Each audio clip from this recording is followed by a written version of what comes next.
I feel so. I feel like 30 years of my life have been stolen from me from my narcissistic parents. My mother plays the victim, and every time I try to get my mother out of the victim hole, I hand her the ladder or the rope. Let's say the ladder. It's made out of wood.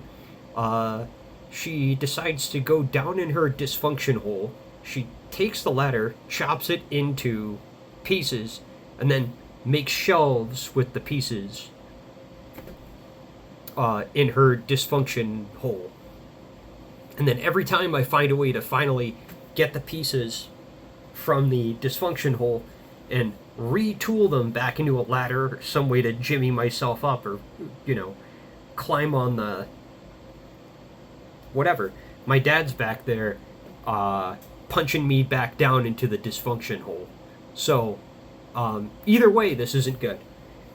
So, the reason why I say that it's 30 years wasted, I found out I'm autistic at 32 years old, right?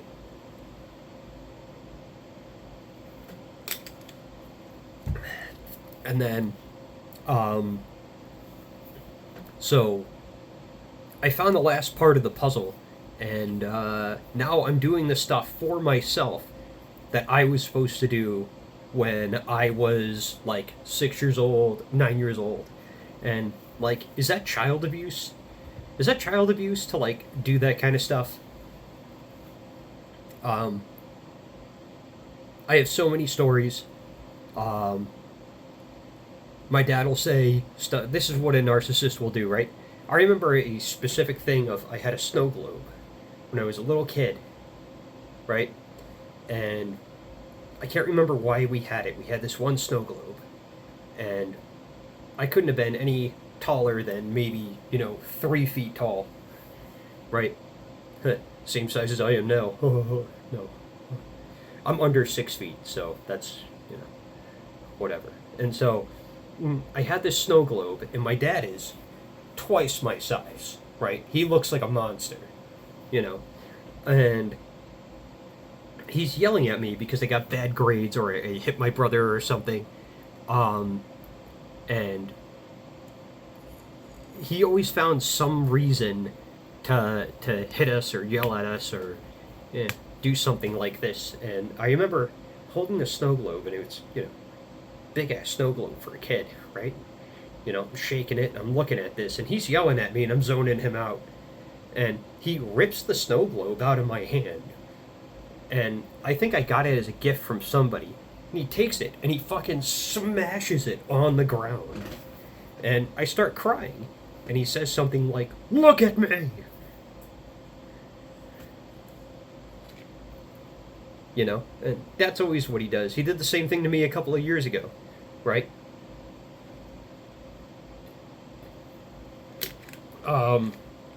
The last bunch of Christmases were horrible Christmases. And he's like, "Oh, how come you don't want to hang out anymore? How come you don't want to hang out?" One Christmas, he gave me cleaning supplies. I always buy these guys nice gifts at Christmas. My mom complains because I'll forget because, I only have so much money extra to spend on Christmas gifts. Maybe I'll work a job for, a season. Usually that's kind of how it works out is I'll work a job. I'll have just enough money from like another paycheck to, you know, sort of, buy nice gifts, more than $100 each worth of gifts, and I got like 5 or 6 people to pay for. Maybe Dad, Mom, Amanda, Brett, Karen, whatever. So 5 people, right? And cleaning supplies is just like, what the fuck, man. Now, yeah, okay, yeah. Sometimes Dad will really give me something pretty cool for Christmas. But when you try to turn around and talk about like my electric e-bike getting stolen, on Christmas Day, and trying to make me cry about it, or, the other numerous memories I've suppressed over time. Um, that's pretty fucked up to try to make your kid cry on Christmas. Um, I can't remember what else he said, but one year he had me in tears, and same thing again. He said, "Oh, look at me," you know.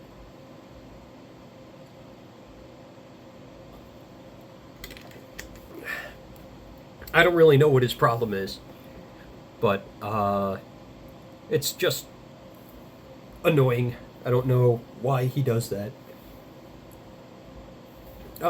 What's the point of the video? I don't know. I just felt like making a video. It was just interesting to try to get this off my chest. Um, I'm watching some of these other videos of this other guy called YNA. You're Not Alone. And there's a couple other dudes I'm watching at the time. All these inspirational videos.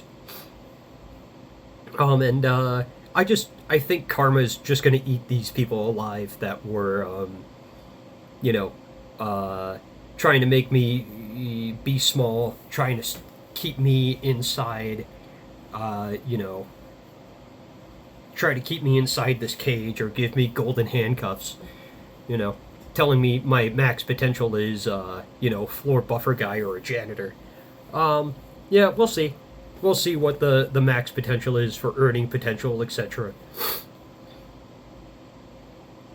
You know, imagine that. Imagine your own father doesn't want you ever to find your true potential because he might give you an inheritance of millions of dollars later on if you kiss his ass for the rest of his life. You know, that should be, not really part of the question, right? That shouldn't be a thing. That's not how that works, right? And then you're looking at the economic future of all the boomers, and then all the millennials, and it's a flat line for us, and then all the boomers, they just get more and more wealthy. So until the wealth transfer happens to the millennials, we can't fix all the problems. So, for some reason he doesn't understand that. He doesn't get it. Oh, just work a job. Just work a useless job. You just have to work. That's all you have to do is work. That's what he tells me all the time. Well, that's great, but I keep trying to work, and none of the jobs work out because I have dysfunctional family members that are trying to kind of pull me down. So how do you work when, oh man, my car broke down. Can I borrow one of yours? No, you can't. I don't trust you. Okay. Strange. Very strange. You won't let me have a car for a week? A weekend? That's all I need until we get the car back and I make my next paycheck. That's all I need. No, absolutely not. You're my dad. You don't trust me with a car to go back and forth from one location to a Planet Fitness or to a church? And just somehow he'll play the victim. He'll say how he's I don't know, he just walked away. I don't understand. He doesn't understand that it was all the mental abuse from, so many years ago. It's not gonna stick, is it? Yeah, there it is. All the little bases I made for my minis. Whatever, you can't see them. So all of these things are supposed to happen, but more or less he's been more like a roadblock to me in my life, and that's really, I guess, kind of what I wanted to say was my dad was this roadblock in my life. So everything I wanted to do, oh cool, hey, I know this guy, I need to talk to this dude, I have this mentor for you to talk to, and ABCXYZ. We're gonna make you like the best computer scientist of all time. Oh, cool. You would expect your dad would do something like that. No, no.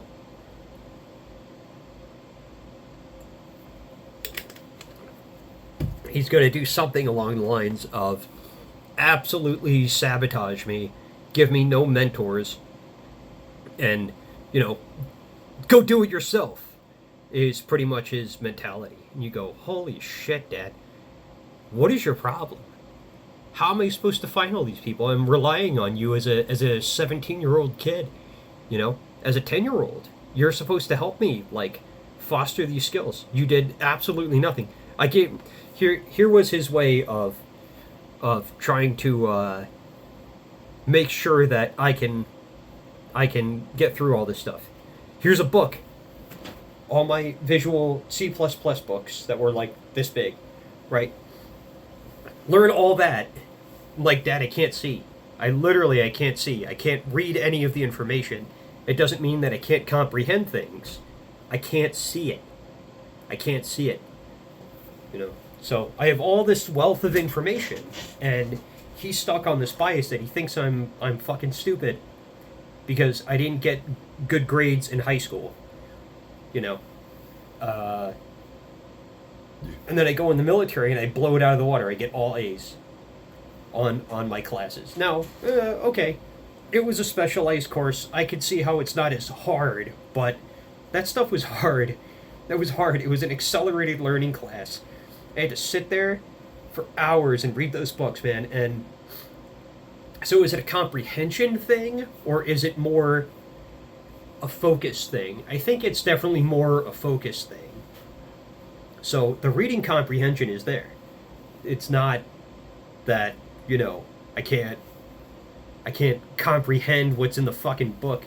And, like, an example would be the Harry Potter books. I read all of them. The Lord of the Rings books, I read all of them before I was 13. I read the dictionary before I was like fucking 10. I knew words that grown-ups had to go look up. You know, I used to be able to spell every word exactly how it's spelled in the dictionary. Not so much anymore, because there's some biases in my head. It should be spelled this way. Kind of stuff. But I used to always get it right.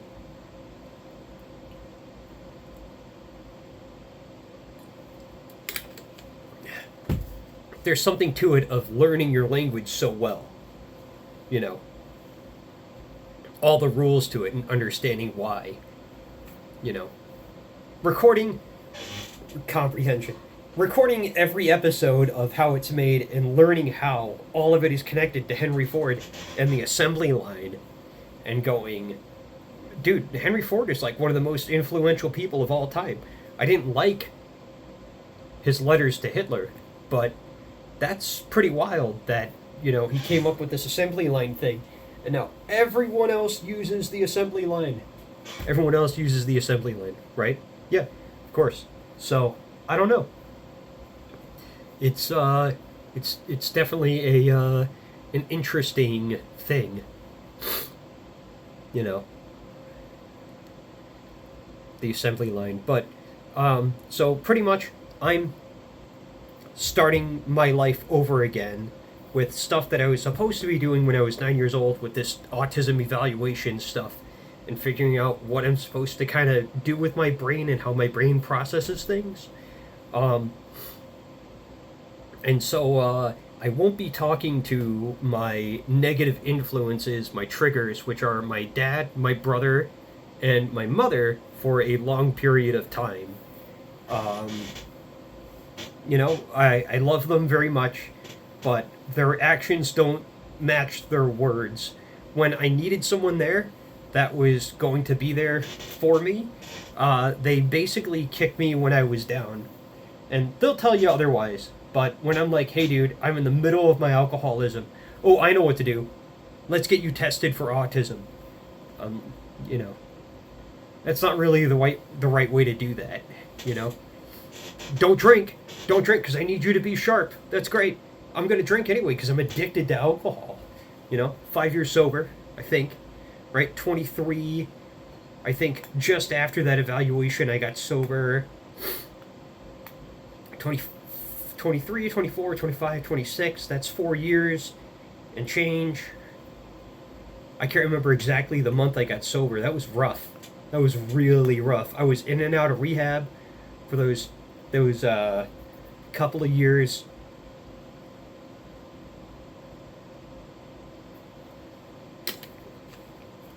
Yeah, I can't remember.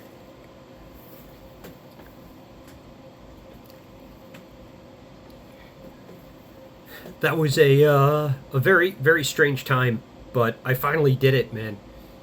Scary moments. Having seizures, popping both my arms out of my sockets. You know, um, constipation, no sleep. Uh, you know, blood at one point. You know, in the toilet. And you're like, oh my god, am I dying? Am I dying? Is that it? Am I? Is it over? Is that it? I'm gonna die in my 20s. I'm gonna die in my 30s. You know. Luckily, it wasn't that. I just, you know, very scary, man. I still have those moments that I think in my life. You know, traumatizing things. Traumatizing things. You know. It's just not right. You know, when I remember this one time I was in the Marines and freshly minted Marine, right? And we're going through our MOS school. And they for some reason they put me in with a bunch of these like inbred looking hillbillies. You ever see that picture of like the two like buff like hillbilly dudes like in the black and the white? And they look like they're like inbred, but they're like I don't know. They just look strange. They're just two strange looking like twins individuals. I swear to God, my three or four of the roommates looked like that guy, you know. And it was uh, interesting, but one of the ways in how you can. This is how I knew my dad. I finally figured out recently that my dad is not my friend, right? Is because he wasn't trying to help me. He was trying to make it so that I was the problem, right? So they wanted me to change my bed sheets back to standard bed sheets for some reason because they didn't want to fail field day or something like it fucking matters, right?